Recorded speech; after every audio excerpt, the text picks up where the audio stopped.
성주에서는 수도권까지는 방어가 안 된다는 말씀이시죠? 사드의 그 방어는 200km 전방까지 가능할 뿐이고, 그렇다면 서울에는 훨씬 미치지 못합니다.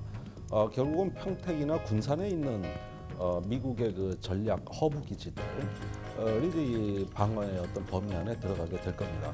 그런데 이마저도 아직까지는 일개 포대에 불과하기 때문에 아마도 미국의 핵심 시설 방어에도 모자란 분량이에요. 그렇다면은 우리 국민을 보호한다는 것과는 다소 거리가 있죠. 우리 국민의 직접적인 어떤 그 위협에 노출되는 것을 방어해 준다는 만능의 보검이나 신의 방패는 아니다. 그 점은 이제 서서히 드러나지 않을까 생각됩니다. 그런데 우리 정부는 이제 수도권 방어를 위해서 가급적 이북에 배치해서 사드 배치의 명분을 좀 확보하고 싶어 했습니다만은, 미국은 이것은 미군 기지 방어용이기 때문에 동남권으로 배치 지역을, 즉 후방으로 내리는 이런 어떤 그 다른 입장을 보였다고 생각이 됩니다. 결국 여기서 확실시되는 것은 이것은 대한민국 수도권의 방어를 위한 무기가 아니고 미국의 자기들 기지 방어용이라고 하는 것을 분명히 한 게 결국은 경상북도 성주가 선정되게 된 이유라고 생각이 됩니다. 이후에도 미군은 이렇게 자기들 기지 방어용으로 배치한 무기라는 점을 강조하면서 한국군의 접근을 많이 제한하고 미국의 의도대로 이 사드를 운용할 가능성이 높다. 이랬을 때 한반도 방위에 기여하는 부분은 생각처럼 크지 않을 수도 있다.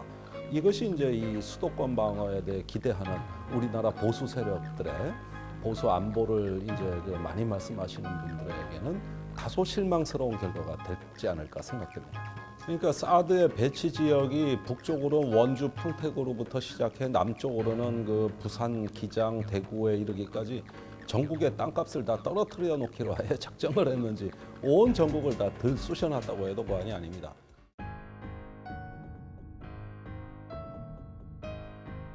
이게 배치가 되면 얼마나 위험한 건지 당장에 뭐 국방장관께서는 100m 밖에서는 뭐 안전하다 이렇게 얘기를 하시기도 했는데 어떤 수준인지도 궁금합니다. 예, 그 국방부에서 말하는 100m는 절대 위험 지역입니다. 이 아시다시피 사드의 X밴드 레이더에서는 극초단파 그 전자파가 발생하는데, 이것은 세계 보건기구에서 발암물질로 규정된 위험한 유해한 전자파라고 할 수 있습니다.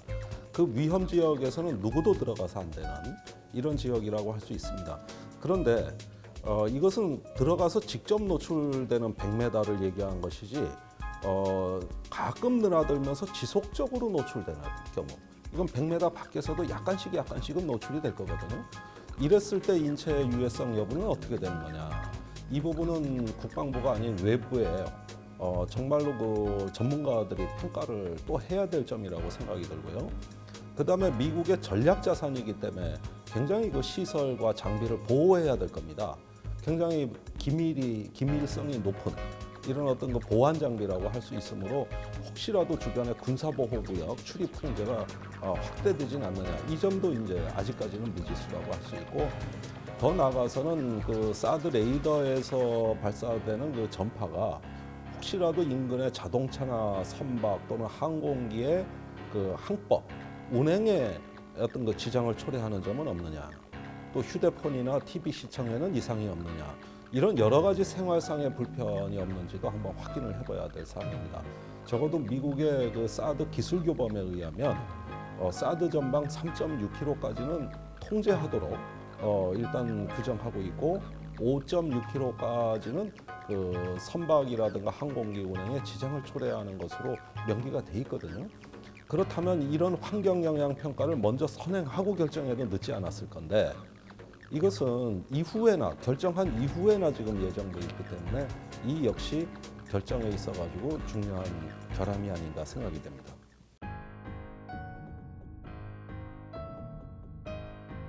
사드가 미국이 하고 싶다고 해서 그냥 들여와도 되는 건가요? 국회 비준 동의 이런 게 필요하지 않은 상황인가요? 우리 국민들이 또 국회가 반대한다고 해서 어떻게 이걸 바꾸거나 할 여지가 전혀 없는 걸까요? 방법이 없습니까? 7, 80년대 미국은 한국에 핵무기를 들여올 때도 몰래 들여와서 우리 국민 누구도 모르게 운용하다가 조용히 또 빼갔습니다. 국가 안전 보장에 중대한 영향을 미칠 수 있는 무기의 입출입에 대해서 아무런 통제 규범이 존재하지 않습니다. 이것은 오로지 양국 간의 양해 사항 또는 협의 사항에 불과한 것이지 어떤 강제력이 있는 규범도 존재하지 않기 때문에 지금 이렇게 동아시아의 정세를 격변으로 이끌 사드와 같은 무기도 그야말로 행정부의 재량권으로 다 처리되고 있죠. 이것이 바로 굴절된 한미 관계의 가장 극명한 단면이라고 할 수 있겠습니다.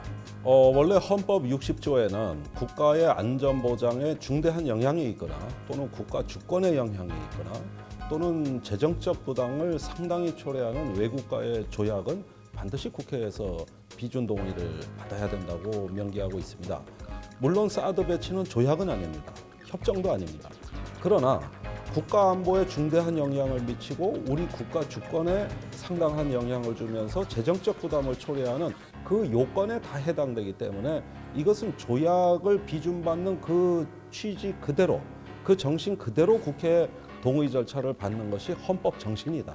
그런 점에서 국회 동의라고 하는 그 절차를 거치게 되면은 아무래도 이 사드에 대해 그동안 묻혔던 비밀들이 백일하에 공개가 될 것이고 또 여기서 국민들이 제대로 판단할 수 있는 기회가 제공되는 거거든요. 그렇다면 이게 민주주의 국가에서 정상적인 의사결정이라고 보고 사실 정의당에서는 어떻게든 국회 동의를 관철시키겠다는 입장입니다. 이것은 헌법 정신대로 가야 되는 것이지 단순히 조약이냐 아니냐라는 어떤 형식 논리에 빠져서는 안 된다고 봅니다. 사드 배치와 관련해서 미국이 유독 일본에도 있고 미국 본토에도 있고 이런 데도 불구하고 한국에 꼭 사드 배치를 해야만 하는 이유가 있을까요? 사실은 군사적인 면으로 봤을 때 한국의 사드 배치는 매우 비효율적입니다. 우선 북한이라는 핵미사일 위협에 대처하기에는 한반도는 굉장히 길이가 짧고 또 경보 시간이 매우 짧기 때문에 일일이 미사일 방어를 하기에는 너무나 여건이 안 좋은 지역이 바로 대한민국입니다.